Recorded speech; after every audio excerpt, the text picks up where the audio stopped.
Бардығыз чоғысы инауыз.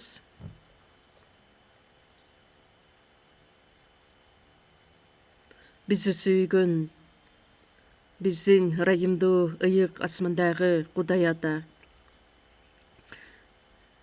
ата. Бардығыз сізден алыстап күнөөгө батқан адамдардан элек, сіздің қарды сотуңузга келе турган, түбөлүк каргышка кала турган адамдардан элек. Бирок бардыгыбызга өзүңүздүн ырайымыңызды тартуулап, ар бирибизди сүйүп, биз жазалана турган жазага ыйса теңир жазаланып, анын төккөн улуу кан аркылуу биздин күнөөлөрүбүздү түбөлүккө кечирип, кайрадан сотко жана жазага келбей тургандай кылып, улуу ырайымыңызды тартуулагандыгыңыз үчүн бардыгыбыз ыраазычылык билдирип, ошол ырайымды кабыл алып, түшүнүп, ишенип, эми бардык биздин жашообузду үмүткө байланыштырып койгондугуңуз үчүн ыраазыбыз. Ыйса Машаяктын улуу каны аркылуу кун төлөнүп куткарылууга ээ болгон адамдардын бардыгы чогулуп, сиздин алдыңызда сөз үйрөнүп, бир мамилелешүүгө чакыргандыгыңызга ыраазыбыз. Ушул саатта биз менен чогуу экендигиңизге биз ишенебиз. Ар бир адамга көңүл буруп, керектелүүчү өз ырайымыңыз менен толтуруп, биздин арабызда дагы да ким сиздин ырайымыңызды толук кандуу кабыл ала элек болсо, ар бир адамдын жүрөгүн ачып, сиздин улуу ырайымыңызды сүйүүңүздү толук кандуу кабыл алып, сиз менен чогуу жашашына жардам бериңиз. Кимде ким ооруп жаткан болсо, кимде ким ишеним жашоосунда алсырап жашап жаткан болсо, ар бирине керектелүүчү күч кубатты берип, биздин арабызда эч бир кемчиликсиз жакшы татыктуу жашоо менен жашашыбызга жардам берүүңүздү суранабыз. Бир күндүн ичинде эмне иштер болуп кетерин дагы билбестен бул коркунучтуу дүйнөдө жашап жаткан учурда сиздин жардамыңыз жок болсо, биз өз алдыбызча эч качан жашай албай тургандыгыбызды жакшы билебиз да, жана шайтандын азгыруусуна, жаман иштерге берилип кетишибизди да жакшы билебиз. Ошол себептен мындан аркы жашообузду бир гана сиздин колуңузга тапшырып, сиздин балдарыңыз катары татыктуу жашоо менен жашаганга жардам бериңиз.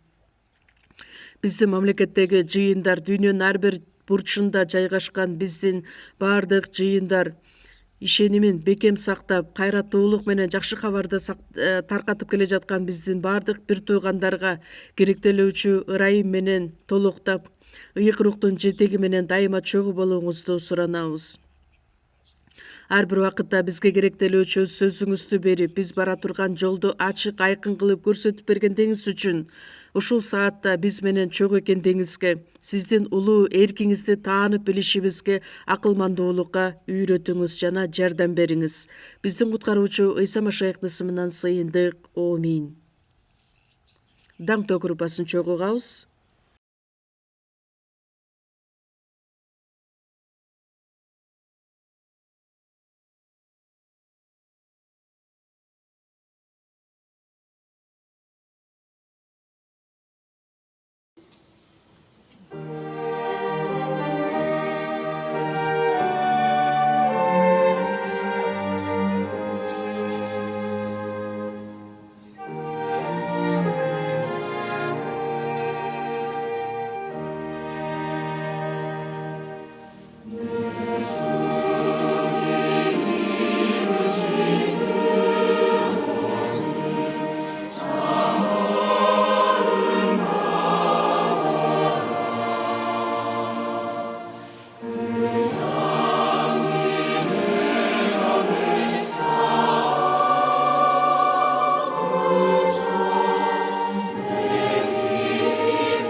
Ыйык жазууну чогуу ачабыз. Жакандын жазган биринчи каты.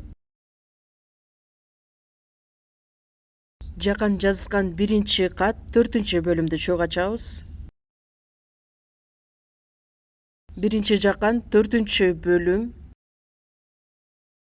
10-аяттан баштап 12-аятка чейин. Биринчи Жакан 4-бөлүм 10-аяттан 12-аятка чейин. Бардыгыбыз шашпай чогуу окуйбуз. Сүйүү деген мындай: биз Кудайды сүйгөн жокпуз, бирок ал бизди сүйгөндүктөн биздин күнөөлөрүбүз үчүн өз уулун ырайым курмандыгы катары берди. Сүйүктүүлөрүм, эгерде Кудай бизди ушундай сүйсө, анда биз да бири-бирибизди сүйүшүбүз керек.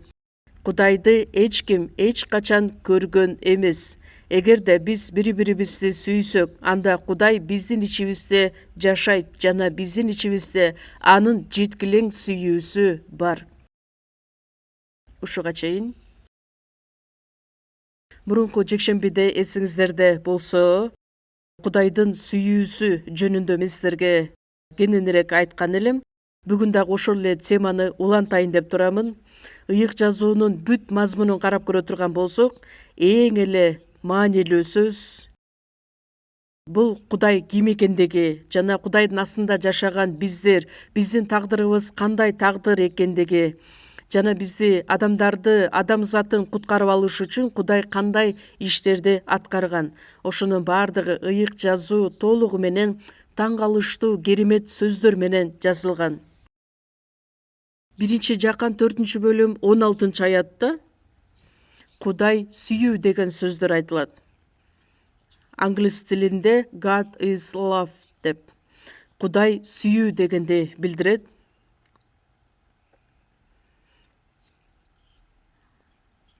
Мисалы үчүн адам баласы Кудай сүйүү деп жазып алып, көчөлөргө чыгып, баардык адамдарга көрсөтөт. Же болбосо Кудай сизди сүйөт деген ошол чоң плакаттар менен жүргөндөрдү мен дагы көргөм. Эң негизгиси биз баардыгыбыз Кудайдын алдында күнөөкөр адамдардан болчубуз. Кудайдан такыр эле алыс жашаган, жаман иштердин негизинде Кудайдын астында биз душман болуп жашаган адамдардан элек. Андан сырткары Кудай баардык адамдарды өзүнүн ырайымын тартуулап сүйдү деген дагы бул чындык сөз. Матай 18-бөлүм 14-аятта асмандагы атаңар да бул кичинелердин биринин да жоголушун каалабайт.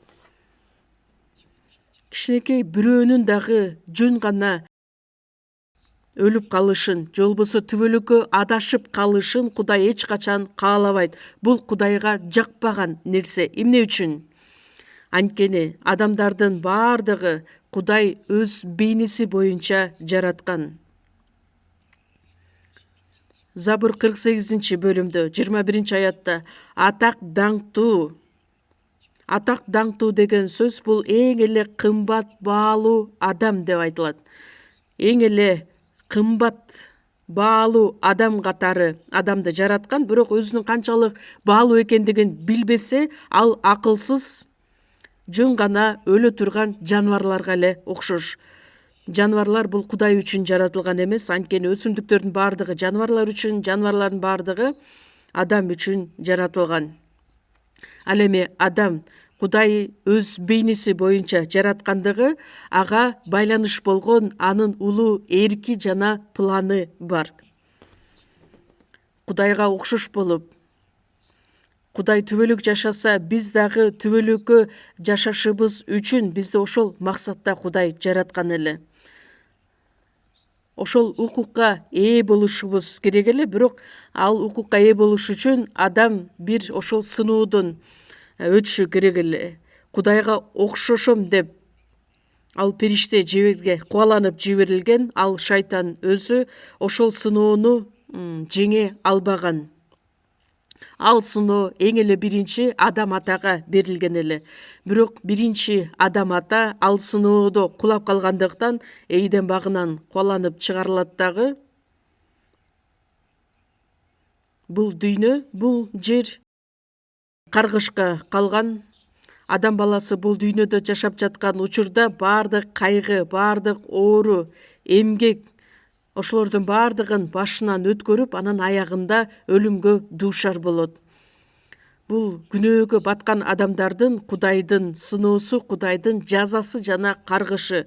Бирок бул жашоо менен баардыгы бүтүп калбастан, күнөөдө жашаган күндө дагы адамдын жанын куткарып алыш үчүн Кудай алдын ала өзүнүн планын даярдаган. Кудайга ишенген, Ыйсага ишенген адамдардын жакшы көргөн аяты бар. Бул Жакан 3-бөлүм 16-аят. Кудай бул дүйнөнү абдан сүйгөндүктөн өзүнүн жалгыз уулун берди. Ага ишенген ар бир адам өлбөй түбөлүк өмүргө ээ болсун деп берди.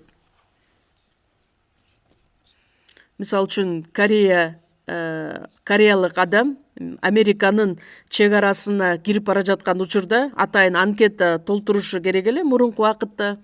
Ошол анкетанын ичинде бир өзүнчө бөлүкчө бар. Ошол жака ишенимиңиз эмне, диниңиз эмне дегенде, анан ошол адамдан сурайт, Кудайга ишенесизби десе, ооба дегенде, сиз эң эле жакшы көргөн аятыңыз кайсы дегенде, дароо. Жакан 3-бөлүм 16-аятта ал дароо ошол чек арадан оңой өтүп кеткен эле. Бирок ошол бир аяттын ичинде Кудайдын ушунчалык улуу сүйүүсү камтылган. Анан адам баласы ошону аятты жаттап алган күндө дагы Кудайдын чыныгы сүйүүсүн таанып билбестен жашаган адамдар өтө эле көп санда.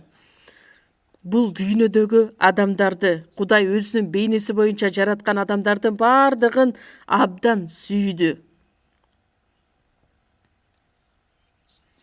1-Жакан 2-бөлүм 2-аятта Ыйса биздин күнөөлөрүбүз үчүн, биздин гана эмес, бүт дүйнөнүн күнөөлөрү үчүн чалынган ырайым курмандыгы. Биз ишенген адамдар үчүн гана эмес, ишене элек бул дүйнөнүн баардык адамдары үчүн Кудай өзү даярдаган ырайым курмандыгы, же болбосо айкаш чыгачына баардык адамдар үчүн кадалган Кудайдын курмандык козусу катары. Бирок кимде ким Кудайдын сүйүүсүнө ишенип кабыл ала турган болсо, ал адам дароо куткарылууга ээ болот. Тозокко бара жаткан адамдын куткарылып, түбөлүк бейишке барып калышы үчүн бул өзгөчө бир ишти аткар, же болбосо жакшы иштерди көп аткар деген сөз же болбосо буйрук эмес. Кудайдын бизди сүйгөн сүйүүсүн жөн гана кабыл алып, таанып билип, ишене турган болсо, ал түбөлүккө өлбөстөн түбөлүк өмүргө ээ боло алат. Бирок эң кызыгы, адамдардын баардыгы эле бул сүйүүнү тааныгысы келбейт. Адамдар өздөрү каалашынча Кудайдан баш тартып, Кудайдан алыстап жашап келишет. 2 Петир 2-бөлүмдө алар өлүмгө дуушар болуш үчүн тилсиз, аң сезимсиз жаныбарлар сыяктуу жок болот. Жаныбарлар эмне үчүн жаратылган? Аны адамдар кармап жейби, же эмне кылышат? Бир күнү өлүмгө дуушар болот дагы, ошо менен алардын жашоосу бүтөт. Эгерде адам баласы ушунчалык кымбат баалуу экендигин түшүнүп билбесе, анда өлө турган жаныбарларга эле окшош болот. Бирок жаныбарлар өлүм менен алардын жашоосу бүтөт. Ал эми адамдын жашоосу өлүмдөн кийин аны түбөлүк тозок күтүп турат. Эгерде өмүр бою Кудайдан баш тартып, шайтандын бийлиги астында жашай турган болсо, анда өлүмдөн кийин дагы шайтан менен бирге тозокко барып чөт дагы түбөлүк кайгыда, жазага ээ болуп жашайт. Ал эми биз Кудайдын сүйүүсүн кабыл алып, ишенген адамдарбыз. Эфесиктер 2-бөлүм 4-аятта ырайымга бай Кудай бизге болгон улуу сүйүүсүн көрсөттү. Бизге тартууланган улуу сүйүүсү. Улуу сүйүүсү мени барктады, мени ыйыктады. Кудайдын улуу сүйүүсү деңизден да, океандан да терең, асмандан да бийик сүйүү. Сүйүүнү эмне менен биз түшүндүрө алсак болот? Кудайдын сүйүүсүн биз кабыл алдык, таанып билдик. Жыйынтыгында күнөөлөрүбүздүн баардыгы кечирилип, куткарылууга ээ болуп, түбөлүк асман падышачылыкка бара турган үмүткө ээ болдук.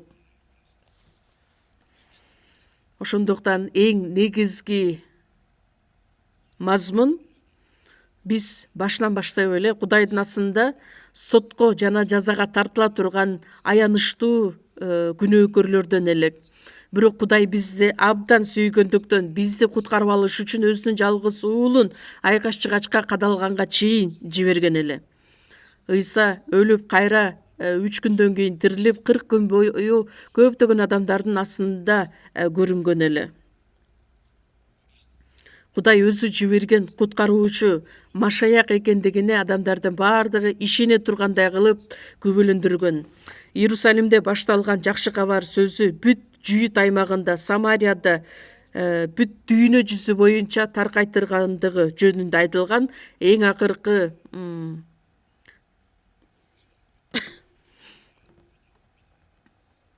чыгыш тарапта жайгашкан Корея мамлекетине бизге чейин дагы ушул жакшы кабары келип, бул дагы Кудайдын сөзү боюнча аткарылгандыгы, бул керемет сөз. Еврейлерге 2-бөлүм 3-аятта ушундай улуу куткарылуу деген сөз айтылат. Биз бул куткарылууну бекер кабыл алдык. Бекер алдык десек, кээ бир адамдар бекер болгондуктан бул барксыз деп ойлошот. Жок. Эмне үчүн бекер алдык? Анткени бул куткарылуу үчүн бир дагы адам кун төлөп бере албастыктан, өзүнүн жанын адам эч качан куткара албагандыктан, Кудай өзү биздин жаныбызды куткара алды. Ошондуктан бул ушунчалык улуу сүйүү болгондуктан бизге бекер тартуулады. Түбөлүк өмүргө, түбөлүк үмүткө ээ болушубуз үчүн эми мындан аркы жашообузда Кудайдын сүйүүсүнө байланып жашашыбыз керекпиз. 2-Корунтуктар 5-бөлүм 14-аятта Машаяктын сүйүүсү бизди өзүнө байландырат. Машаяктын сүйүүсү бизди мындай байлап алды. Адамдын колуна кишенин байлап кое турган болсо, анда ал адам үчүн эркин жашоо бүтөт дагы, ал толугу менен байланып жашайт. Ошондой сыяктуу эле биз да мындан ары Кудайдын сүйүүсүнө байланып жашай турган адамдардан болдук. Бир адам күнөө кетирет дагы, анан ал кишенделет дагы, дароо ал түрмөгө барат жазасын алыш үчүн. Ал үчүн эркин жашоо жок. Ал эми биз Кудайдын сүйүүсүнө байланып, ошол сүйүүгө мындан аркы жашообузду арнап жашашыбыз керекпиз. Ошондуктан Машаяктын сүйүүсү бизди өзүнө ошентип жашоого милдеттендирет, бизди байланыштырып алды. Бир адам өлсө, демек баардык аны менен чогуу өлдү. Демек ал сөздөн мааниси ушул жерде, ушул залда отурган баардыгыбызга түздөн түз тиешеси бар экендигин биз жакшы билебиз. Биз үчүн өлүп берген Ыйса барбы же жокпу? Мен үчүн өзүнүн жанын берип өлүп берген Ыйса барбы? Ишенесиздерби? Ал ким? Ыйса ал ким? Башка сөз менен Кудайдын жалгыз уулу. Ыйса ал бизге окшогон адам эмес. Филиппиликтерге 2-бөлүмдө 5-аятта ал Кудайдын бейниси болгонуна карабастан, Кудай менен теңдигин олжо деп эсептебестен, башталыш 1-бөлүмдө биздин бейнебиз боюнча өзүбүзгө окшоштуруп деп, эмне үчүн көптүк түрдө жазылат биздин деп. Анткени 3 бирдиктүү Кудай өзүн түшүндүрөт. Бул Кудай Ата, Уул жана ыйык рух жөнүндө. Кудай ал бирөө, бирок 3 бирдиктүү Кудай Ата, Уул жана ыйык рух.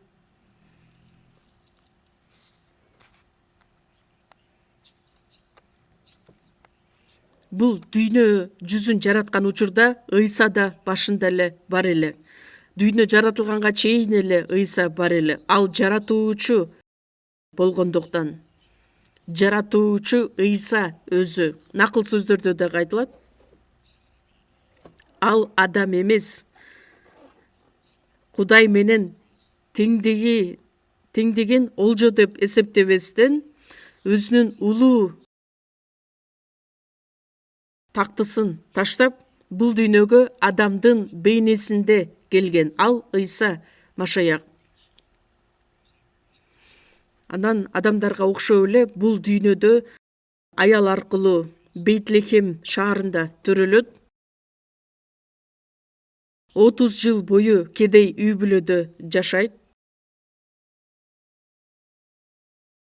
Адамга окшош болду. Андан кийин 3,5 жыл жалпы жашоосунда адамдардын жанын куткарып алыш үчүн Ыйса Кудай өзү жиберген Машаяк экендигин бардык адамдарга күбөлөндүрүш үчүн 3,5 жыл бою Иерусалим, Израиль жеринде жүрүп, көптөгөн кереметтерди аткарган. Көзү көрбөгөн адамдардын көзүн ачып, өлүк адамды тирилтип, көптөгөн ооруга чалдыккан адамдарды айыктырып, Кудайдын сүйүүсүн далилдеп, Кудайдын сөзүн адамдарга жеткирип, Кудай өзү жиберген Машаяк экендигин далилдеп жана күбөлөндүрүш үчүн ошол иштерди аткарып келген эле. Бирок Израиль эли көптөгөн жүйүттөр Кудайдын өзүнөн жана Ыйса Машаяктан баш тартышкан, анткени Кудайдын ырайымын таанып билбегендиктен. Баш тартканынын себеби башынан баштап эле Израиль эли Бабыл, Персия, Греция жана Римдин бийлик астында жашап келе жаткандыктан, колониясында Ыйса Машаяк бул дүйнөгө келген учурда Рим империясынын кол алдында жашап жаткандыктан аларды кыйнап, зордоп, Август Рим императору убагында алар салык төлөп келишкен. Израиль элинин жүрөгүнөн чыккан каалоосу ушул колониядан, ушул бийликтен биз куткарылып, өз эгемендигибизди жарыялап, Римден тышкары өз алдынча мамлекет болуп жашасак экен деген Машаякты күтүп келишкен эле. Бизге ошол Машаяк келип, бизге эркиндикти тартуулайт деген. Анткени алар болсо өзүнүн денесине байланыш болгон көйгөйлөрдү чечиш үчүн гана. Азыркы жашоодо деле ушундай го. Кээ бир учурда Ыйсага ишенишет, бирок өзүнүн денесине ар кандай баталарды алыш үчүн, үй бүлөбүз ден соолугу чың болсо экен, күйөөмдүн кылган иштери жакшы болуп кетсе экен, балдарым жакшы окуса экен, бардык жашоодо биз ийгиликтүү болсок экен деп, башка динге ишенген адамдардын бардыгы эле ушул нерселерди каалап, ошого умтулуп жашап келишет. Бул жөн гана бата үчүн ишенген адамдар. Ал эми жанынын куткарылышы үчүн такыр кам көрбөстөн, ойлонбостон жашап келген адамдар да бар. Адамдар жыйынга келишет, бирок жаны куткарылбаган адамдар өтө көп экендигин билсек болот.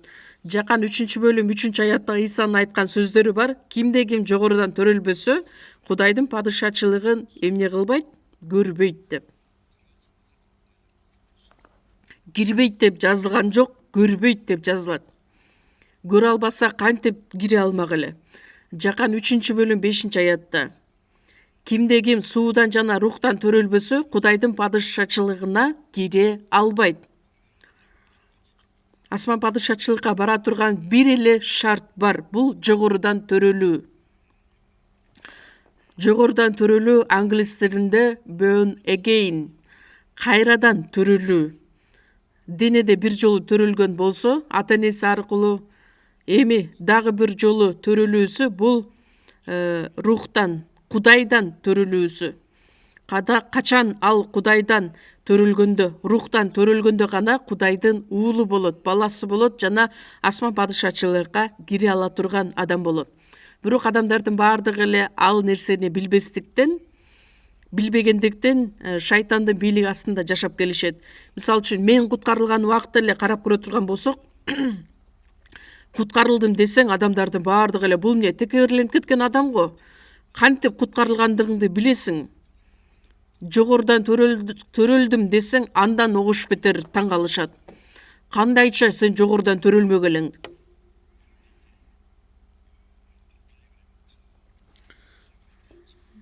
Мурун пилигрим пастор биздин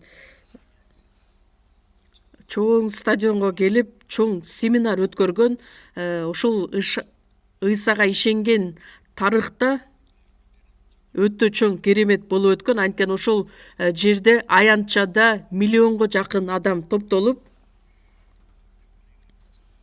ошол учурда пилигрим пастор өтө басым жасап айткан сөзү «Born again, жогорудан төрөлдүңөрбү?» деген сөздү айткан эле. Силер Машаякка ишенген адамдар, диакандар, аксакалдар, пасторлар баардыңар жогорудан төрөлбөсөңөр, анда асман падышачылыгына кирбейсиңер деген сөздөрдү катуу айткан эле. Буга ага чейин Машаякка ишенген адамдар эмне деп айтып келишкен эле? Баардыгыбыз куткарылдык деп. Качан куткарылдың десе, келгенден баштап дейт. Каяка келдиң эле десе, жыйынга келгенден баштап куткарылганмын. Ишенгенден баштап куткарылганмын, келгенден баштап куткарылганмын. Эй, шашпай айтсаң, эмне деп атасың десең? Адамдар эптеп ошол жактан кыя өтүп кетсем экен дейт ал темадан. Качан адам өзүнүн аянычтуу күнөөкөр экендигин сезген күндө гана Кудайдын ырайымына муктаж болуп, анан куткарылууга ээ болот. Куткарылган адамдын жашоосунда сөзсүз түрдө өзгөрүүлөр болот. 2-Корунтуктар 5-бөлүм 17-аятта ким Машаяктын ичинде болсо, ал жаңы адам.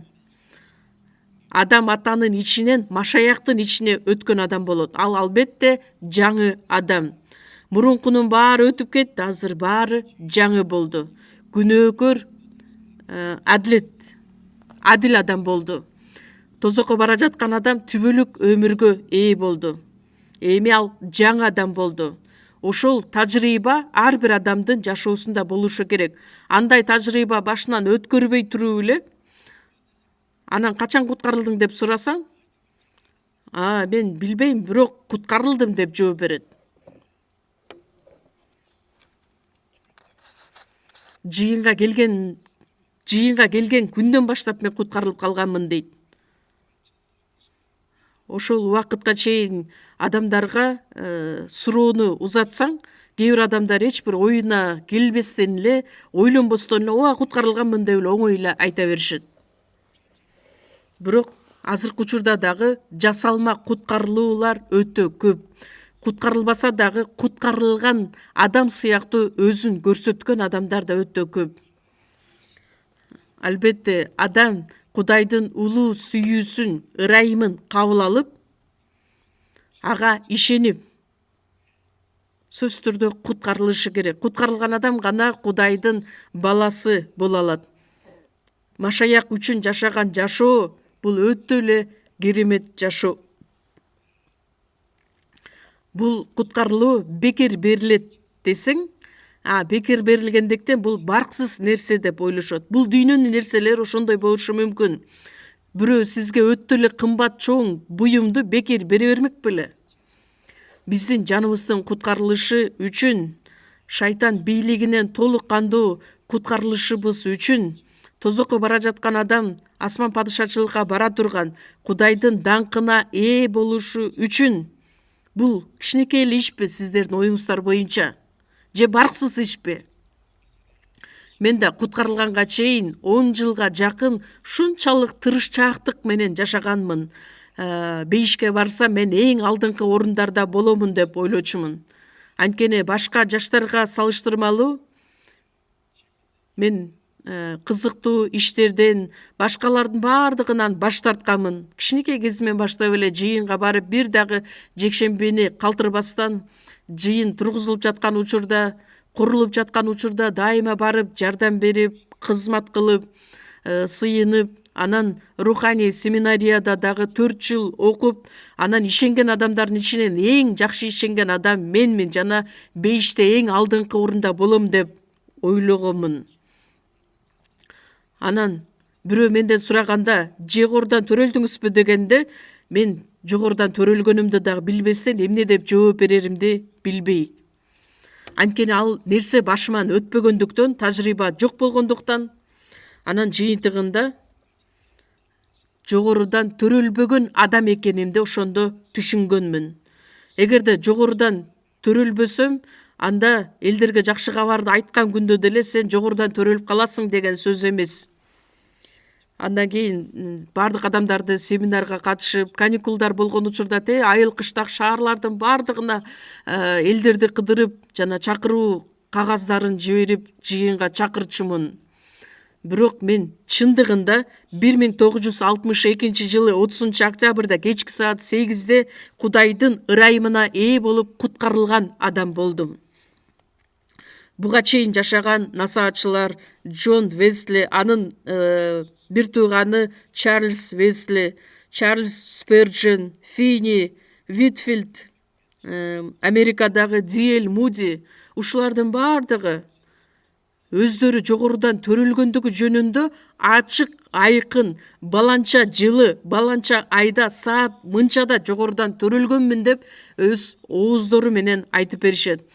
Албетте ал убакыт, ал дата маанилүү эмес. Адам башынан ошол нерсени өткөрдүбү же жокпу, ошол өтө маанилүү. Башка нерселердин бардыгын унутуп койсом дагы 63 жыл өттүбү азыркы күнгө чейин менин куткарылганыма? Ошол 63 жылдын ичинде кандай иштер болуп өттү, алардын бардыгы мен азыр эстей деле албайм, унутуп деле койдум. Куткарылгандан кийин мен кайсыл жерде уктап, кандайча жакшы кабар таркаткандыгымды чынында айтсам бардыгын азыр эстей албайм. Көп жолу ыйлаган учурларым болгон, көптөгөн кыйналган учурларым болгон, ачка калган учурларым да болгон. Бирок куткарылган күнүм кечеки күндөй азыр дагы ушунчалык жакшы билем, эстейм, көз алдымда турган нерселер. Жогорудан төрөлгөн бул чыныгы факт болгондуктан, менин башыман өткөн тажрыйба болгондуктан, куткарылдым деген сөз бул Кудайдын ырайымын түшүндүм, кабыл алдым деген сөз. Жакан 5-бөлүм 24-аятта Кудайга ишенген адам түбөлүк өмүргө ээ, ал соттолбойт, анткени өлүмдөн өмүргө өттү. Тозого бара жаткан адамдын тагдыры түбөлүк бейишке бара турган тагдырга айланды. Анан кантип ошол керемет нерсени унутуп койсок болобу? Биздин жашообузда эң эле жакшы нерсе бул куткарылып калганыбыз. Анткени биз ошол күндөн тарта жаңы адамдын жашоосу менен жашап баштадык.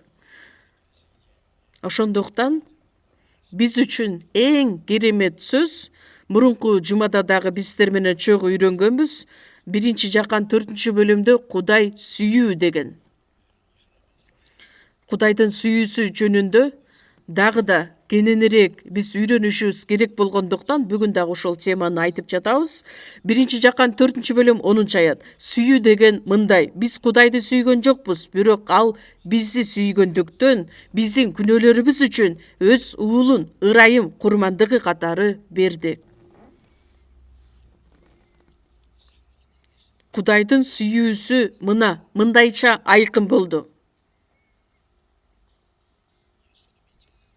Ыйсанын шакирттеринин бирөөсү ушул китепти жазган Жакан башкаларга салыштырмалуу Кудайдын сүйүүсүн ушунчалык жакшы таанып билген адам эле. Ошондуктан өзү Ыйсанын сүйүктүү шакиртимин деп өзүн тааныштырат. Башка шакирттердин бардыгы ар тарапка качып кеткен учурда дагы Жакан аягына чейин Ыйса айкаш-чыгачта кадалган учурда дагы анын алдында турган адам эле. Айкаш-чыгачта Ыйса өлгөнгө чейин Жаканга кайрылып айтат: "Мына бул сенин энең Мариям" дейт. Анан Мариямга кайрылып: "Мына бул сенин уулуң" дейт. Айкаш-чыгачтын алдында эне менен баланын ортосундагы байланышты түзүп берди. Ошондуктан элчи Жакан өмүрүнүн аягына чейин өзүнүн энеси Мариямга ушунчалык кам көргөн деп айтылат. Эфес жыйынында дагы.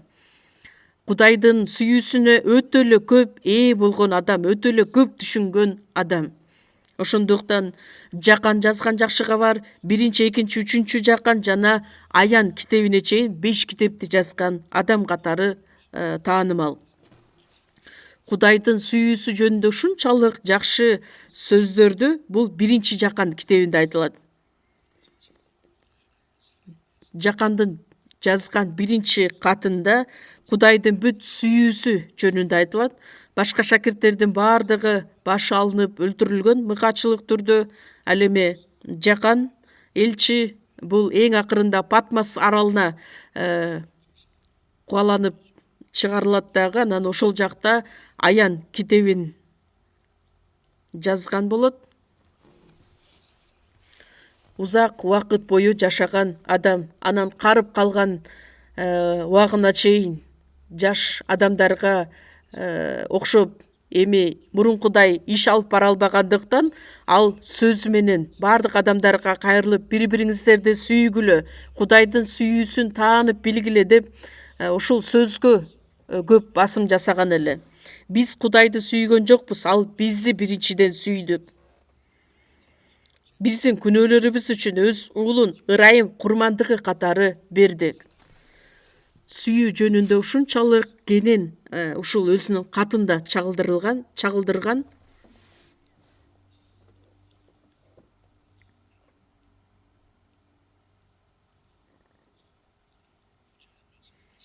9 аятты чогуу окуйбуз. Кудайдын сүйүүсү бизге бул аркылуу айкын болду. Уул аркылуу өмүргө ээ болушубуз үчүн Кудай бул дүйнөгө өзүнүн жалгыз уулун жиберди. Кудайдын сүйүүсү мына бизге мындайча далилденди. Өзүнүн уулун бул дүйнөгө жиберди. Дүйнөгө деп, бул дүйнөдөгү бүт адамдар үчүн. Кудайдан алыстап, бузулган адамдардын бардыгы, шайтандын бийлиги астында жашаган бүт дүйнөнүн адамдарын ал сүйдү. Өзүнүн жалгыз уулун бул дүйнөгө жиберди. Бизди куткарып алыш үчүн, бизге өмүр тартуулаш үчүн. Эмне үчүн? Анткени адам аты аркылуу биз күнөөгө баткан адамдар болгондуктан, төрөлгөндөн баштап эле биз өлүк адамдар болгондуктан, руханий мааниде. Бирок бизди тирилтиш үчүн эмне кылыш керек? Адам баласы күнөө үчүн өлүк адам болгон. Андан кийин кечке күнөөдө жашай бере турган болсо, ал тириле албайт. Ошондуктан биз тирүү болушубуз үчүн, биздин күнөөлөрүбүз үчүн Ыйса бул дүйнөгө келди дагы, бардык жазага, бардык сотко соттолуп, күнөөсүз Ыйса өлүм жазасына тартылып, өтө кыйын жазага тартылган. Ал ошол күнөөкөр катары канча жолу сабалып, эртең мененки саат 9-дан түшкү 3-кө чейин 6 саат бою айкаш-чыкашта кадалып, адам баласы башынан өткөрө ала турган эң шылдың, эң жеккөрүндүү, эң кыйын нерсени башынан өткөргөн. Андан эң акырында Кудайым-ай, Кудайым-ай, мени эмнеге жалгыз калтырдың? Кудай да калтырып койду. Эмне үчүн? Күнөөкөрлөрдү таштап койбош үчүн өзүнүн жалгыз уулун таштаган, калтырган. Ыйса аткарылды деп сөз айтып, андан кийин жанын берет. Ошол учурда күн дагы 3 саат жарык бербестен караңгы болуп турган элек. Жер титирөө болуп өткөн. Асман да ыйлап, жер да ыйлап. Кудай дагы Ыйсадан мындай жалгыз калтырып, бардык күнөөлөр үчүн өзүнүн жалгыз уулун жиберип, курмандык катары берди. Ушундай сөздөрдү айтуу менен 11 аятты окуйбуз. Сүйүктүүлөрүм, эгерде Кудай бизди ушундай сүйсө, анда биз да бири-бирибизди сүйүшүбүз керек. Кудай бизди ушундай сүйсө, Кудай бул дүйнөнү абдан сүйгөндүктөн бир окуучу бала мугалим туура эмес окуучу туура эмес кылгандыктан мугалим аны бетке шалак деп чабат дагы, андан кийин ооруйт бекен дегенде окуучу ордунан тура калып туруп, анан кийин мугалимдин бетине жаагына чабат дагы мына мынчалык ооруйт экен дейт. Окшоштуруп урганга аракет кылды да. Кандайча түшүндүрүп бере алат эле, мынчалык ооруп жатат, мынчалык оору болду деп. Анан бул даамдуу экен деп сурасаң, кантип түшүндүрүп бермек эле. Жеп көр, өзүң ошондо түшүнөсүң. Абдан сүйдү деген сөз биз элестете албаган сүйүү менен сүйдү. Өзүнүн жалгыз уулун да аябастан биз үчүн бул дүйнөгө жиберди. Кудайдын сүйүүсү ушунчалык керемет. Ыйык жазууда андан сырткары Кудайды даңктоо ырларында дагы айтылат.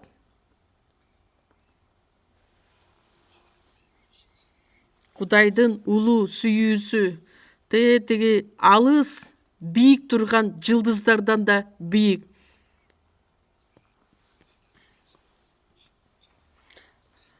Ошол сүйүү менен бизди сүйүп, өзүнүн жалгыз уулун жиберди. Бизди күнөөдөн арылтыш үчүн.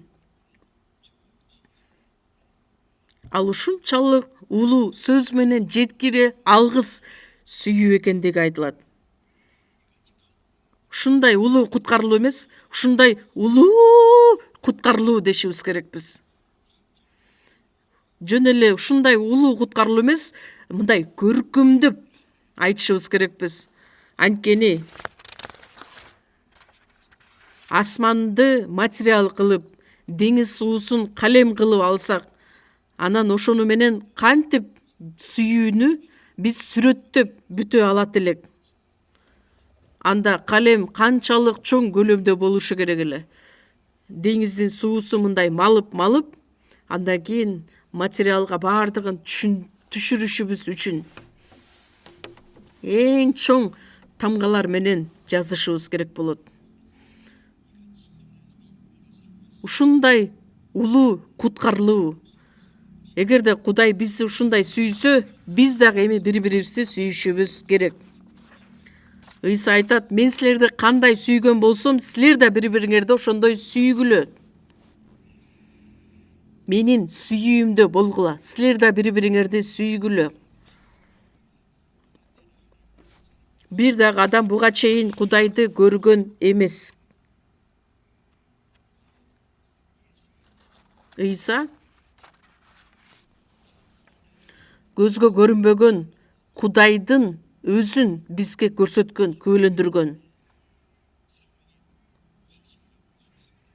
Ыйса Машаяк толук кандуу Кудайдын сүйүүсүн чагылдырды. Анын төрөлүүсү, өмүрүндөгү бардык аткарган иштери, өлүмү жана тирилүүсү, ошонун бардыгы Кудай бизди канчалык деңгээлде сүйдү, ошол жөнүндө күбөлөндүрөт. Кудайды эч ким эч качан көргөн эмес. Эгерде биз Кудайдын ичинде боло турган, эгерде биз бири-бирибизди сүйсөк, анда Кудай биздин ичибизде жашай тургандыгын да билебиз. Бул дагы өтө керемет сөздөр. Кудай азыр каякта? Кудайды сүйгөн адамдардын арасында, Кудайдын сүйүүсүн таанып билген адамдардын арасында. Кудай, ата, мени сүйгөндөй силер да бири-бириңерди сүйгүлө. Мен силерди кандай сүйгөн болсом, силер да бири-бириңерди ошондой сүйгүлө. Атасы жалгыз уулун кандай сүйгөн болсо, ошол сүйүү менен Ыйса бизди сүйдү. Өзүнүн өмүрүн аябастан биз үчүн тартуулап берди. Эгерде бири-бирибизди сүйсөк, Кудайдын сүйүүсүн таанып билип, бири-бирибизди сүйө турган болсок, анда Кудай биз менен чок экендигине түздөн түз бул күбө. Далил катары. Биздин куткарылганыбызга дагы түздөн түз далил катары көрсөтүлөт. Анткени Кудай бири-бирин сүйгөн адамдардын арасында.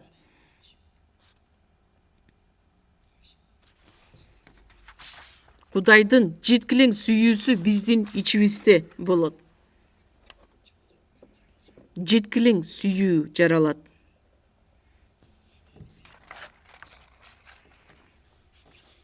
Кудайдын сүйүүсүнүн узундугу, тереңдиги, бийиктиги канчалык улуу экендигин биз акырындык менен билип отуруп, анан Кудайдын баардык толуктугуна ээ боло алабыз. Бирок адам жалгыз эч качан аны толугу менен түшүнө албайт. Кудайдын сүйүүсүн түшүнгөн адамдар менен биргеликте чогуу боло турган болсо, анда биргеликке акырындык менен жеткилең сүйүүгө ээ боло алат. Бул дүйнөнүн адамдары кандайча ырларды ырдашат. Сени менен таанышканда чыныгы сүйүүнү билдим. Сүйүү менен чыныгы бакытты таптым. Чынында эле ошондойбу же жокпу мен билбейм. Бирок адам жалгыз отуруп алып сүйүү деген китепти окуган күндө деле ал Кудайдын сүйүүсүн, же болбосо сүйүү эмне экендигин биле албайт. Иш жүзүндө сүйүп көргөндө гана ал сүйүү эмне экендигин түшүнө алат. Кудайдын сүйүүсүн кабыл алды, бирок мындан ары сүйүүсүнүн бийиктиги, узундугу, кеңдиги канчалык экендигин мындан ары дагы акырындык менен таанып биле алат. Анын жыйынтыгы Машаяктын мүнөзү биздин ичибизде акырындык менен орногон болот. Кудайдын сүйүүсү жеткилең түрдө биздин ичибизде жашаган болот. Галатиялыктар 4-бөлүм 19-аятта силерден Машаяк көрүнгөнгө чейин мен силер үчүн кайрадан толгоо азабын тартамын. Кайрадан деп куткарылган күндөн баштап куткарылганга чейин эми куткарылып калса экен деп көптөгөн азап тарттым эле. Галатиядагы бир туугандар куткарылган эле, бирок мындан ары жашоосун туура айырмалап биле албагандыктан элчи Павыл кайрадан кайрылып айтат: силерден Машаяк көрүнгөнгө чейин мен кайрадан толгоо азабын тартамын. Эне баланы төрөгөндө азапты башынан өткөрөт дагы, андан кийин эми өмүр бою ошо баланы тарбиялайм деп ата эне деген балдары үчүн өмүр бою кайгырат.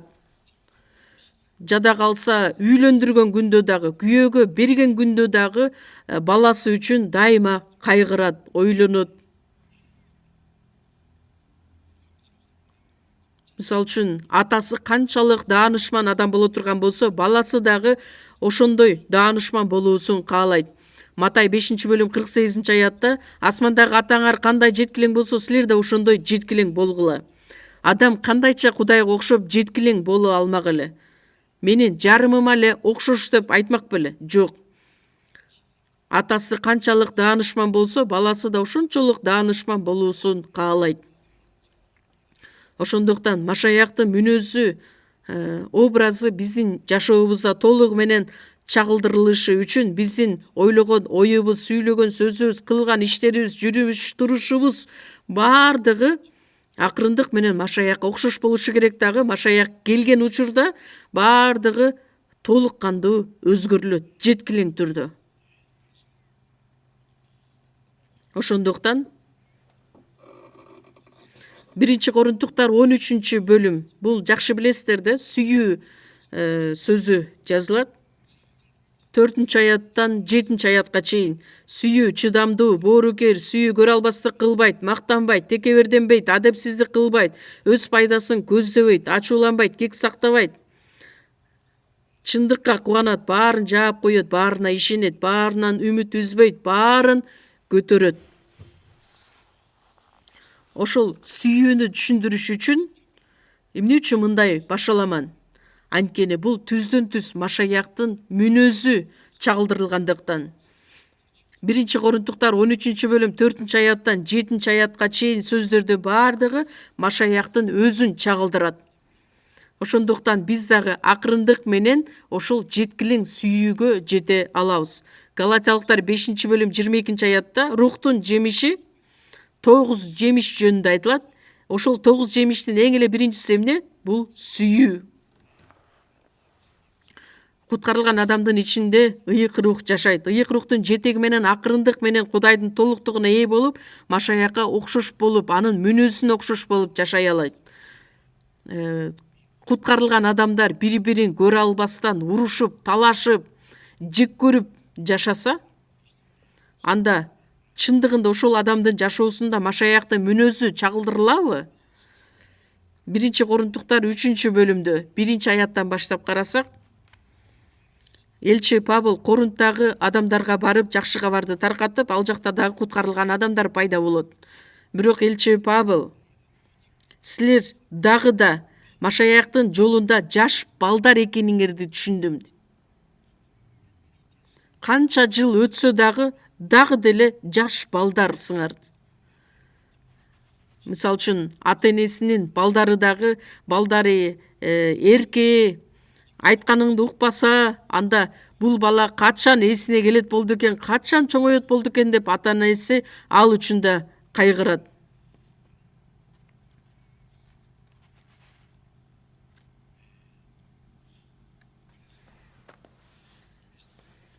Ошондуктан Машаяктын мүнөзү биздин жашообузда аткарылса, анда бардык нерсени кечире ала турган, кек сактабаган, ачууланбаган, бардык нерсени көтөрө ала турган, бардыгына ишене ала турган ошол образга ээ боло алабыз. Анда биз жек көргөн адамдар дагы жок болмок. Бардык адамдарга аянычтуу, аяоо сезим менен мамиле кылмакпыз.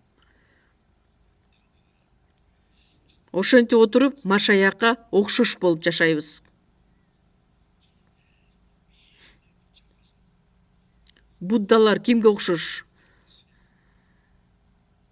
Буддага ишенген адамдар ошол Буддага окшош болгонду каалашат, баштарын бардыгын алып салышат.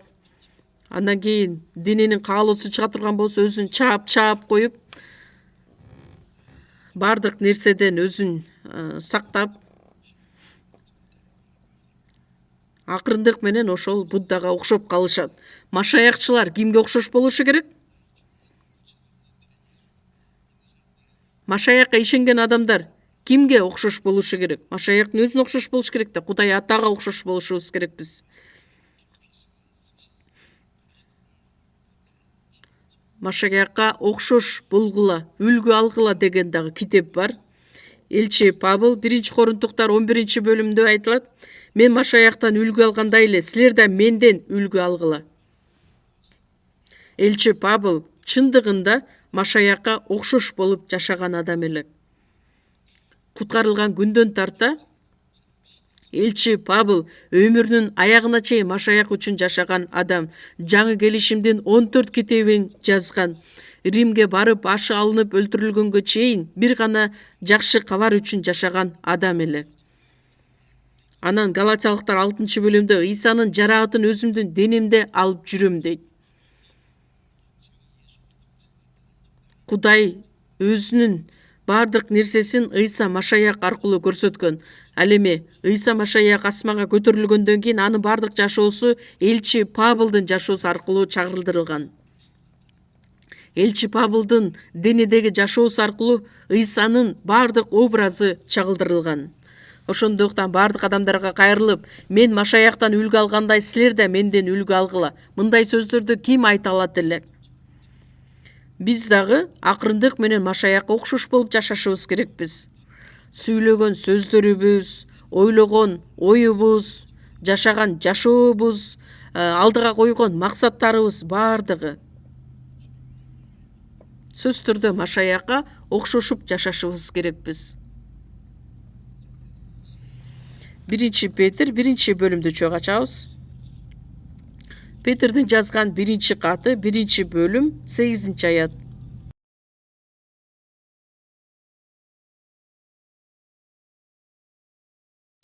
Чоң окуйбуз.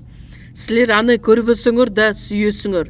Азыр да ага көрбөй туруп ишенип, сөз менен жеткире алгыс улуу кубаныч менен кубанып жатасыңар.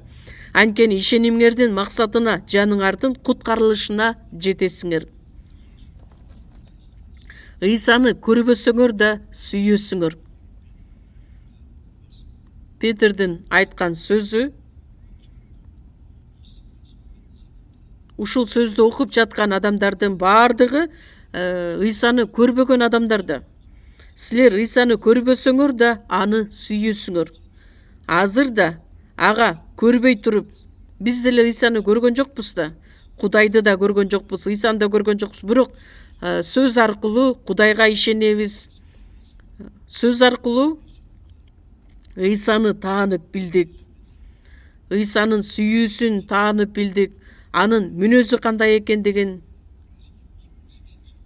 Ибрейлерге 12-бөлүмдө ишенимибиздин баштоочусу жана бүтүрүүчүсү болгон Ыйсаны карайлы. Бул сөздүн мааниси биздин ишенимибиздин дагы баштоочусу болгон Ыйсаны карап жашайлы. Мисалы үчүн художник өзүнүн моделин астына отургузуп алып, маңдайын отургузуп, анан анын так эле образын бул кагазга түшүрүп тартып берет.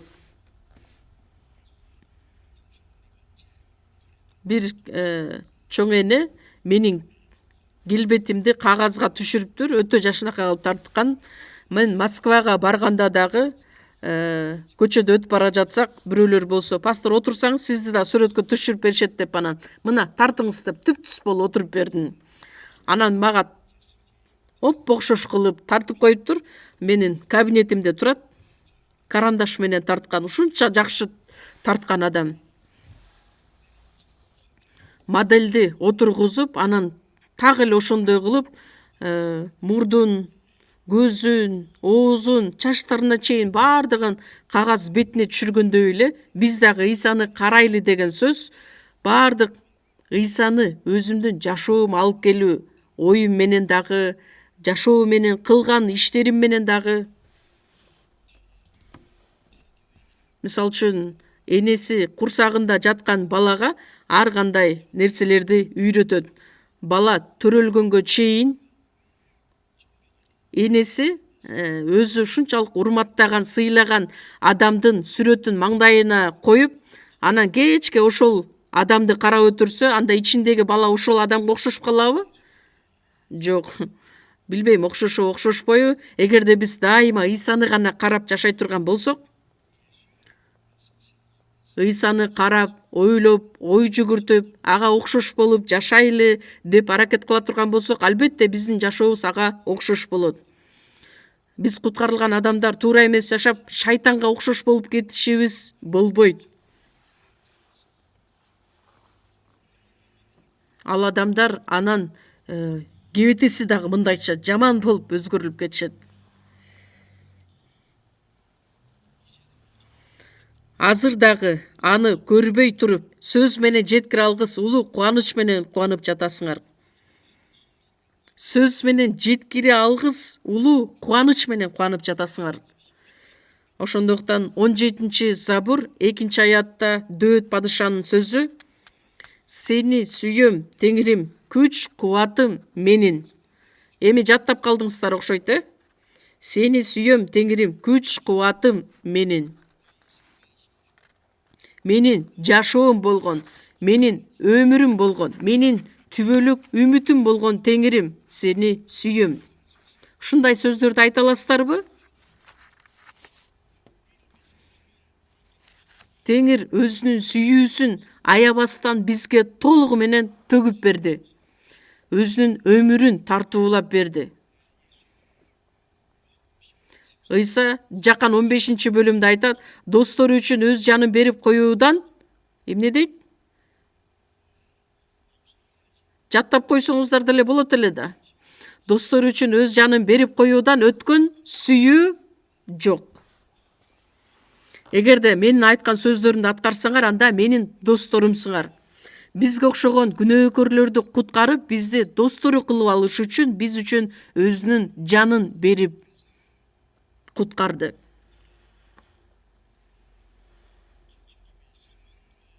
Биз эми Машаяктын сүйүүсүн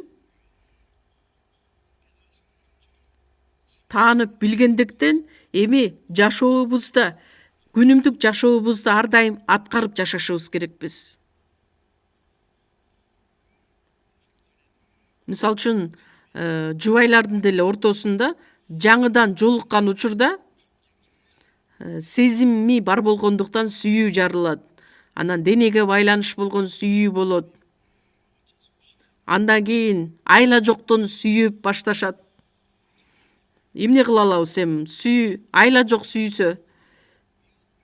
Андан кийин жакшы жак, жаман жактарын көрүп баштайт. Андан кийин инсандык сүйүүгө айланат. Ошондуктан балдарын бойго жеткирип, чоңойтуп, өз алдынча бөлүп, андан кийин чачтары агарганга чейин карып калган учурда экөө жалгыз калышат дагы. Андан кийин Кореяда мындай нерсени көрө албайсың, бирок Европада, Америкадан карап көрө турган болсоң, паркта карып калган кемпир менен чал отурат, экөө чогуу кол кармашып бара жаткан учурларын көрөсүң. Бири-бирин ушунчалык сүйкүмдүү сезимдер менен карап жатканы бул өтө эле улуу сүйүүнү көрсөтөт. Бул эми инсандык сүйүү катары таанымал.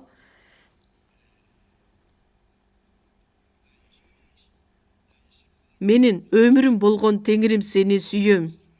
Менин күчүм болгон, күч кубатым болгон Теңирим сени сүйөм.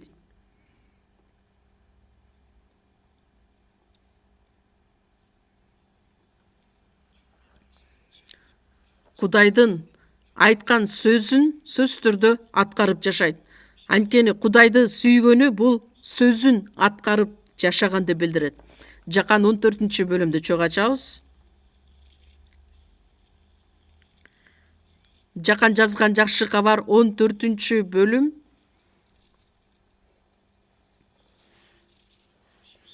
Жакан 14-бөлүм.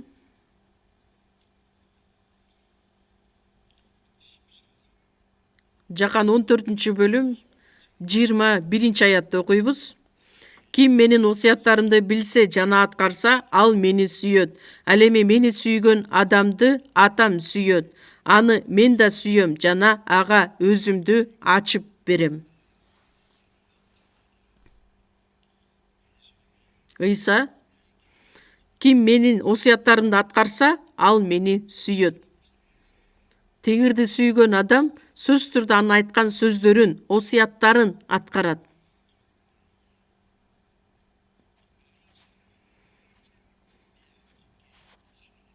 Мени сүйгөн адамды атам сүйөт.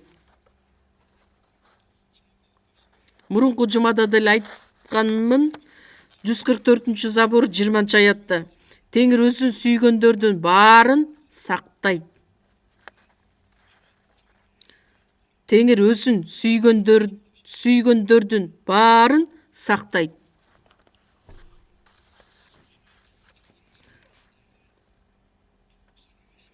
Кудай өзүн сүйгөн адамдарды ушунчалык көп сүйөт. Биз куткарылган учурда Кудайдын сүйүүсүн таанып билгенбиз да. Ал Кудайдын бизге арнаган сүйүүсүн билдик. Эми куткарылган адам Теңирди сүйгөн учурда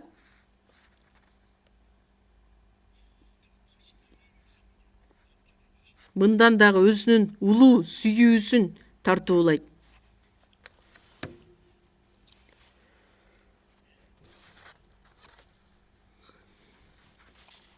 Балдары ата-энесин урматтап, сүйсө, сыйласа, анда ата-энеси өзүнүн балдарын да ушунчалык сүйөт. Балдары болсо эч ата-энесин кубандырбаса, сөзүн такыр аткарбаса, анда ата-энеси дагы баласын бир аз жакшы көрбөй калат. Баламды эмне кылсам экен деп. Эгерде балдары ата-энесинин ырайымын түшүнүп, ар дайым ошол ырайымды актап жашай турган болсо, ата-энеси албетте дайыма өзүнүн балдарын сүйүп жашаган болот. Малахия 3-бөлүмдө айтылат: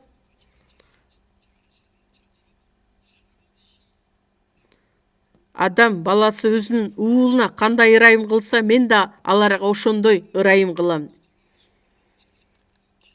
Өзүнүн баш ийген баласын ата-энеси албетте өтө жакшы сүйүү менен сүйөт.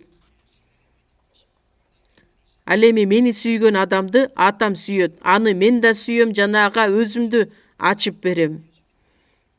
Ыйсаны сүйгөн адамымды Кудай ата да сүйөт.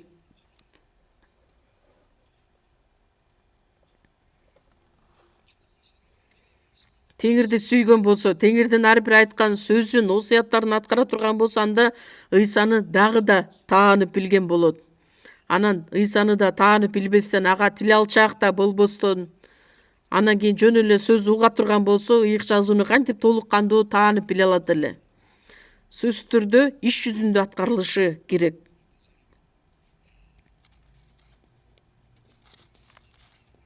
Бир адам өзү баардык жол эрежелери деген китепти алат дагы, андан кийин эшиктин баарын бекитип алып, ошол китептин баардыгын жаттап бүтөт. Андан кийин китептин баарын эрежелерди билет деп эле эшикке чыгып айдоочу боло калабы? Машинаны айдап көрүш керек да, кайсыл убакта астыга кетиш керек, кайсыл убакта артты көздөй бериш керек, кайсыл убакта күтүлбөгөн жерден тормозду баса калып токтой калышы керек деген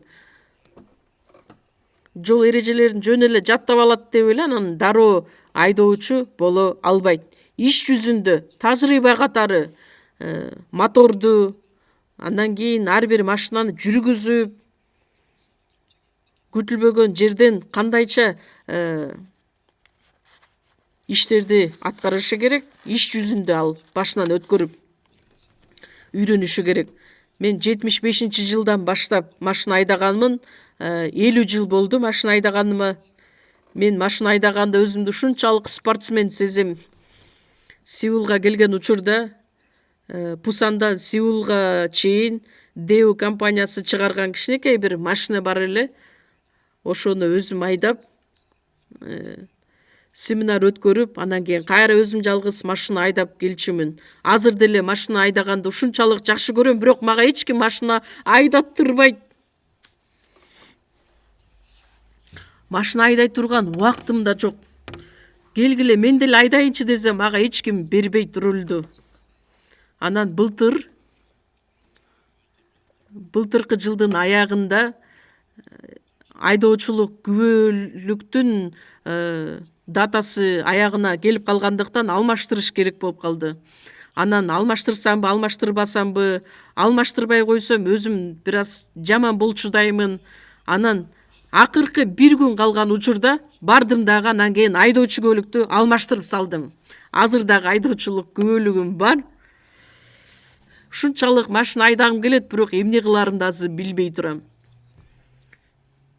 Албетте өз убагында машина айдап бара жаткан учурда муздан тайгаланып, өлүп кала турган дагы учурлар болгон. Ар кандай кыйынчылыктар, азаптар дагы болгон, бирок адам ошол нерселерди башынан өткөрүп отуруп, машина айдаганды үйрөнөт. Ошондой сыяктуу эле биз Теңирдин ар бир сөзүнө баш ийип, айткан сөздөрүн, осуяттарын аткарып отуруп, Кудайдын сүйүүсүн дагы да толук түшүнө алабыз. Ыйык жазууну канчалык жаттап албасын, бирок Теңирди сүйгөн сүйүүсү да болбосо, тил алчаактык болбосо, анда анын баардыгы пайдасыз болот. Чыныгы Машаякты таанып билген адам деп өзүн айта албайт. 23-аят. Жакан 14-бөлүм 23-24. Ыйсага мындай деп жооп берди: ким мени сүйсө, ал менин сөзүмдү аткарат. Ошондо аны атам сүйөт. Биз ага келип, анын ичинен орун алабыз. Мени сүйбөгөн адам менин сөздөрүмдү аткарбайт. Силер уккан сөз меники эмес, мени жиберген атамдыкы.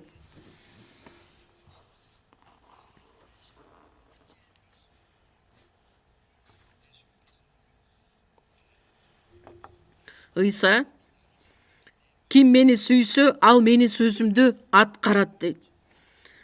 Теңирди сүйөм деген сөз кандайча далилденет? Анын айткан сөздөрүн аткаруу менен. Күч кубатым, менин күч кубатым болгон Теңирим, мен сени сүйөм деп оозубуз менен айтып, анын сөздөрүн аткарбасак, анан каякта пайда? Ата-энелердин же энелердин, апалардын күнү болгондо балдар дагы келип ырдайшайт: "Те, асмандан да бийик болгон бул апамдын сүйүүсү. Мени төрөп, мени чоңойткондугуңуз үчүн ыраазымын" дейт. Тети көкмөк асмандан дагы бийик, деңизден да терең турган апамдын сүйүүсү деп ырдайт дагы. Анан үйгө келгенде апасынын сөзүн да укпайт. баш ийбейт. Демек ал бала апасын сүйөбү?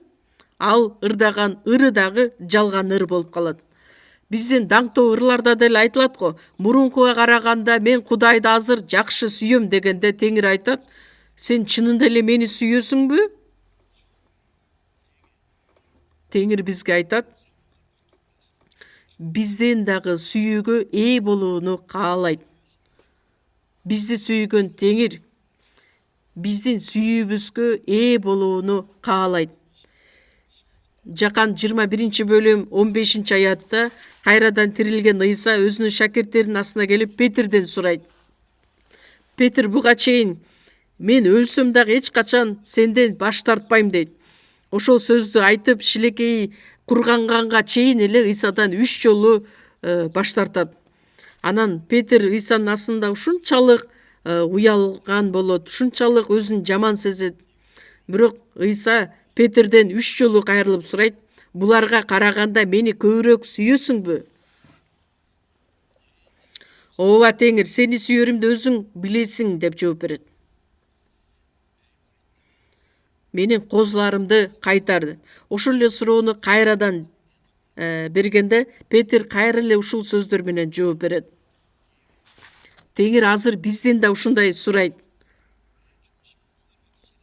Петир деле Ыйса өлүп тирилгенге чейин Ыйсага толук кандуу ишене алган эмес эле.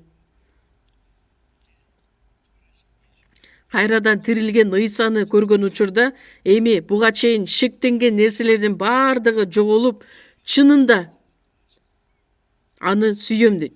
Мен аны андан баш тартканымды да жакшы билет. Азыркы учурда мен бүт жүрөгүм менен аны сүйөрүмдү да билет. Ошондо Ыйса айтат, козуларымды кайтарт. Азыркы учурда ушул эле суроону Ыйса бизге узатышы мүмкүн. Биз кандайча жооп беребиз? Ооба Теңир, сени сүйөрүмдү өзүң билесиң. Канчалык деңгээлде сүйөбүз? Өзүбүздүн ата-энебизден да, балдарыбыздан дагы, башка нерседен дагы Теңирди артык сүйөбүзбү? Жакан 15 бөлүм 13 аятта достор үчүн өзүн жанын берип коюудан өткөн сүйүү барбы? Мени куткарып алыш үчүн менин досум өзүнүн жанын берип өлүп бере турган болсо, андан артык сүйүү жок болот эле. Бирок биз Теңирди, Ыйсаны канчалык деңгээлде сүйөбүз? Эсибизге келгенде, мен Ыйсаны сүйүшүм керек эле деп эстеп сүйүп коебузбу? Матай 22 бөлүмдө айтат, мыйзамдагы эң маанилүү осуят кайсы дегенде Ыйса Кудай Теңириңди чын жүрөгүң менен, жан дилиң менен, бүт акылың менен сүй. Кудайды канчалык деңгээлде сүйөсүң дегенде, чын жүрөгүң менен, жан дилиң менен, бүт акылың менен сүй. Эмне үчүн? Анткени Теңир биз үчүн өзүнүн бүт өмүрүн аябастан бизди сүйүп берди да, сүйөт да. Мен сүйгөндүктөн эми сен дагы ошол сүйүү менен мени сүй дейт. Мисал үчүн, бир адамга сиз эртең менен 1 000 000 сом тапшырдыңыз, анан кечке чейин карап берип туруңузчу дейсиз дагы, кечинде барган учурда сизге 300 000 гана акча берет. Мен сизге 1 000 000 тапшырбадым беле дегенде, 700 000 бул сага карап бергендигим үчүн акым дейт. Рахмат деп кайтып кетеби? Мындай адам бар бекен бул дүйнөдө деп алышып тартышат. Кичинекей убакытка мен сизге тапшырып бердим эле, анан кантип менин акчамды өзүңүз жеп аласыз деп чоң көйгөй жаралат. Теңир бизге берген сүйүүнү эми мага ошону кайтарып бер дейт. Өзүңдүн ата-энеңден да, балдарыңдан да, кызыңдан дагы, башка бир туугандарыңдан да мени артык сүйөрүңдү көрсөт. Анткени Теңир биз үчүн өзүнүн өмүрүн аябастан тартуулап берди. Анан бизден ашып ташыган башка бир нерсени талап кылып жатабы? Жок, чын жүрөгүң менен, жан дилиң менен, бүт акылың менен Теңирди сүй. Кудай өзү берген нерсени бизден талап кылып жатат. Бизге бербей туруп ошону кайтарып бер деген жок да. Кудай бизди өзүнүн жанын аябастан берип сүйсө, анан биз эптеп кичине эле же истегенде тегирди сүйүп койсок ошол болобу? Өзүн сүйүп, акчаны сүйүп, шаан шөкөттү сүйүп, кубанычты сүйүп, куткарылган адамдар туура эмес жашаса, ошондой эле болуп калышы мүмкүн. Бул Кудайдын сүйүүсүн барктабаган адам менен барабар. Ким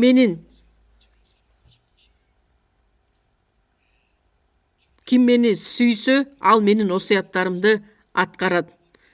Атам да аны сүйөт. Тил алчак адамды Кудай сүйөт. Тил алчак болгон адамды Кудай дагы да сүйөт. Балдардын арасынан деле бирөөсү өтө тил алчак болот, бирөөсү тил укпаган балдар болот го. Ата энеси кимге көбүрөөк көңүл бурат? Албетте тил алчак болгон баласын. Ошол тил алчак баласын ата энеси баардык нерсени берүүнү каалайт. Анан тил укпаган баласына ата энеси бир нерсени берүүнү да каалабайт. Өзү тил албайт дагана буну бер, тигини бер дейт эле. Ким мени сүйбөсө, ал менин сөзүмдү да аткарбайт.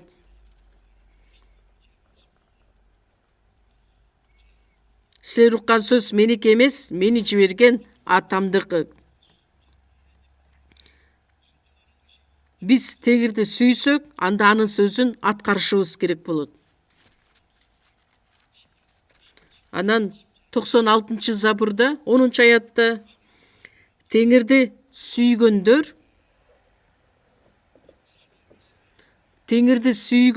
жамандыкты жек көргүлө.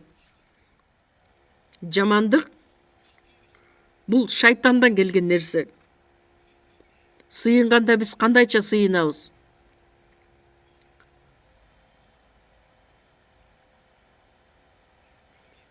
Азгырылышыбызга жол бербе, бизи жамандыктан сакта деп сыйынгыла деп Ыйса үйрөткөн эле го.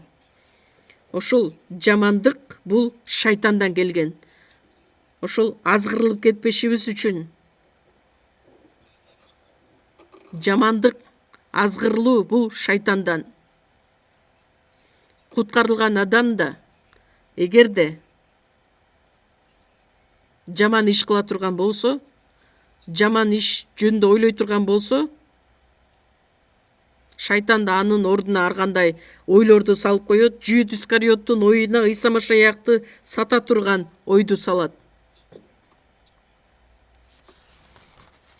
Анан ошол жаман ой менен барат дагы иш жүзүндө ошону аткарат. Жүйүт Искариоттун оюна Ыйса Машаякты сатасың деген ойду салып отуруп, аягында иш менен бүтөт. Ошондуктан Кудайды сүйгөндөр жамандыкты жек көргүлөт. Римдиктерге 8-бөлүм 28 убакыт аз, ошондуктан мындай эле айта кетейин. Кудайды сүйгөндөргө, анын каалоосу боюнча чакырылгандарга баардык нерсе жакшылыкка болоорун билебиз. Кудайды сүйгөндөр баардык нерседе жакшылыкка болоорун билебиз. Эгерде Кудайды сүйүп жашай турган болсок, анда ал адамдын жашоосундагы баардык нерсе жакшы иш менен байланыш болот. Мисалы үчүн Жусупту карай турган болсок, Жакыптын 11 баласы Жусуп эле. Атасы Жусупту ушунчалык жакшы көргөн эле. Башка бир туугандары Жусупту жек көрөт эле. Анан Жусупту өлтүрөбүз деп отуруп, анан кулчулукка сатып жиберишет 30 күмүшкө.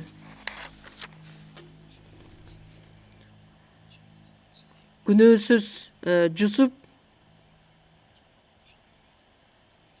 анан Патифардын үйүнө барат дагы, ал жакта башчы болуп дайындалат.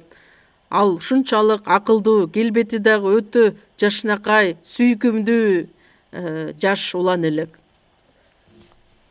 Анан ошол Патифардын үйүндө башчы болуп кызмат кылат. Эң негизги көйгөй бул Патифардын аялы эле. Жусупту караса ушунчалык жашнакай, жаш жигит, анан мындайча көзүн кызат да. Көрүнүп атабы сиздерге? Күн сайын чыкса, көзүнө дароо Жусуп көрүнөт. Анан Жусуп ар дайым анын аялынан кыя качып өтөт. Анан күндөрдүн биринде эч ким үйдө жок болгон учурда Жусупту өзүнө азгырып алыш үчүн өзүнө чакырганда Жусуп айтат: мени угуңуз, бул үйдөгү болгон нерсенин баардыгын мен башкара алам, бирок сизди эмес, анткени сиздин күйөөңүз бар, кожоюндун аялысысыз деп. Анан ал баш тартат. Анан дагы бир күнү үйдө эч ким жок болгон учурда кийиминен тартып алган учурда кийимин таштаган чечкен бойдон Жусуп качып кетет. Анан кечинде кожоюну келген учурда аялы Патифарга айтат: тиги жаш жигит каяктан келгенин билбейм, бирок мени азгырып, мен ошол учурда кыйкырган учурда өзүнүн кийимин чечип качып кетти. Ал адамды өлтүрүшүң керек, ал адам өлсүн деп. Аял аягына чейин ачууланып өлсүн деп. Анан Патифар бир аз шек пайда болсо дагы аргасыздан аны түрмөгө отургузат. Түрмөгө атайын ошол жакта кызматчылар жазалана турган түрмө өзүнчө бар эле, адилетсиз түрдө отурат. Ошол түрмөгө барган учурда падышанын шарап сунуучусу жана нан сунуучусу чогуу болот. Экөө түш көрөт дагы, андан кийин эртеси күнү Жусупка кайрылып айтышат: нан сунуучу өзүнүн түшүн айтып берген учурда Жусуп айтат: 3 күндөн кийин сен өлөсүң дагы, сенин денеңди канаттуулар келип жейт. Шарап сунуучу болсо ага мындайча чечмелеп берет: 3 жүзүм көрүнөт. Ал жүзүм сен кайрадан мурункудай эле 3 күндөн кийин чыгарыласың дагы падышага шарап сунасың. Ошол Жусуп айткан боюнча нан сунуучу 3 күндөн кийин ал өлтүрүлөт, шарап сунуучу болсо ал эркиндикке чыгарылат. Анан эми падыша түш көрөт дагы, эмне түш көргөндүгүн ал чечмелеп биле албайт. Көптөгөн адамдарга кайрылат. Ошол учурда Мисир жергесиндеги адамдардын баардыгына, даанышман адамдардын баарына кайрылат дагы эч ким аны жоруп бере албайт, чечмелеп бере албайт. Ошол учурда шарап сунуучу эстейт: билесизби, мен түрмөдө отурган учурда бир жаш жигит бар эле, ошол менин түшүмдү жоруп бергендей баардыгы аткарылды дегенде, дароо аны чакыргыла дегенде, падышанын түшүн дагы чечмелеп берет. Бунун баардыгын билесиздер да, бул окуяларды. Мындан ары 7 жыл токчулук болот жана 7 жыл ачарчылык болот. Ошону Кудай сага көрсөттү дегенде, ошол түштү жоруп чечмелеп бергендиги үчүн падыша: сага окшогон адам дагы бар бекен деп кул болгон Жусупту эми чоң Мисирдин башкаруучусу жана жетекчиси кылат. Менин өзүмдүн ээлеген ордумду сага берем, сен эми башкар. Анан Жусуп бүт Мисир жергесинде чоң башкаруучу, жетекчи болот. Жыйынтыгында өзүнүн ата-энесин, баардык бир туугандарын, Канаан жеринде дагы ачарчылык пайда болгон учурда тамак сатып алыш үчүн Мисир жергесине келген бир туугандарын, атасын баардыгын куткарып алат дагы, ошол ачарчылыкты жакшы өткөрүшөт. Бунун баардыгын билесиздерби? Башында Жусуп өзүнүн бир туугандары жек көргөн учурда, мен эмне үчүн адилетсиз түрдө ушундай кулчулукка сатылып бара жатамын, мен эмне үчүн ушундай азапты башыман өткөрүшүм керекмин, Андан кийин жана азгырыктын азабынан түрмөгө барган учурда дагы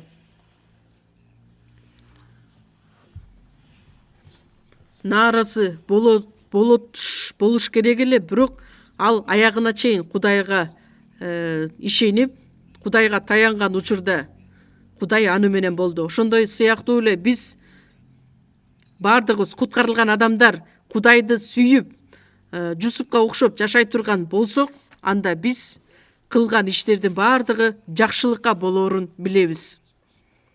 Кудайдын сөзүнө тил алчак болуп, Кудайдын эркин аткарып жашай турган болсок, анда башыбыздан өткөрө турган бардык азап, кайгынын бардыгын Кудай жакшы нерсе менен алмаштырып берет. Анткени бардык нерсе жакшылыкка болоорун билебиз. Алдын ала кабатыр болуунун да кереги жок.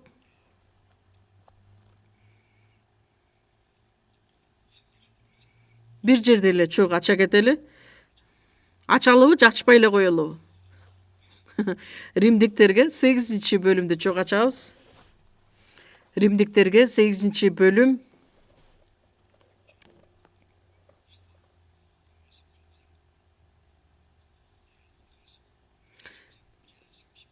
35-аяттан баштап, Римдиктерге 8-бөлүм 35-аяттан баштап, 35-аяттан баштап 37-аятка чейин чогуу окуйбуз. Бизди Машаяктын сүйүүсүнөн ким ажырата алат? Кайгыбы, кысымчылыкпы, куугунтукпу, ачкачылыкпы, жылаңачтыкпы, коркунучпу, кылычпы? Ыйык жазууда жазылгандай, сен үчүн бизди күн сайын өлтүрүп жатышат. Биз алар үчүн мууздала турган койлор сыяктуубуз. Бирок мунун бардыгын бизди сүйгөн Кудайдын күчү менен жеңебиз.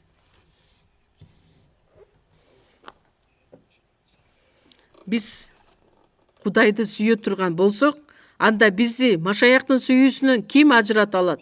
Кысымчылыкпы, кайгыбы, ачкачылыкпы, жылаңачтыкпы, коркунучпу, же кылычпы? Ар кандай азап, кайгы биздин башыбызды алса дагы, бизди Машаяктын сүйүүсүнөн эч ким ажырата албайт. Бирок мунун бардыгын бизди сүйгөн Кудайдын күчү менен жеңебиз. Кудай сүйүү бардык нерсени жеңе алат. Ошондуктан биз куткарылган адамдар бардыгыбыз Кудайды сүйүп, көптөгөн машаякчылар Рим императору алдында машаякчылар кармалып, мыкаачылык түрдө өлтүрүлүп, арстандарга жем болуп, бирок алар аягына чейин Кудайды сүйүп, өлгөн акыркы көз ирмемде дагы Кудайды даңктап өлгөн образдары чагырылдырылат. Бизди эч качан эч ким Машаяктын сүйүүсүнөн ажырата албайт. Биз эптеп-септеп жеңебиз деген сөз эмес, сөз түрдө жеңебиз. Бүгүн ушуга чейин айтайын, чогуу сыйынабыз. Бизди сүйгөн биздин Кудай Ата, биз сизден алыстап, баш тартып, өз пайдабызды издеп, өз кызыкчылыгыбыз үчүн жашап жаткан учурда Ыйса Машаяк бул дүйнөгө келип, биз үчүн өзүнүн жанын берип, куткарып, бизге түбөлүк өмүр, түбөлүк үмүт бергендиги үчүн ыраазыбыз. Эми биз чын жүрөгүбүз менен, жан дилибиз менен, бүт акылыбыз менен бир гана Теңирди сүйүп, Теңирдин ар бир айткан сөздөрүнө тил алчак болуп жашоону каалайбыз. Бардык биздин бир туугандар бири-бирибизди сүйүп, мындан аркы жашообузду сиз үчүн жашашыбызга жардам бериңиз. Биздин куткаруучу Ыйса Машаяктын ысымынан сыйындык. Аминь.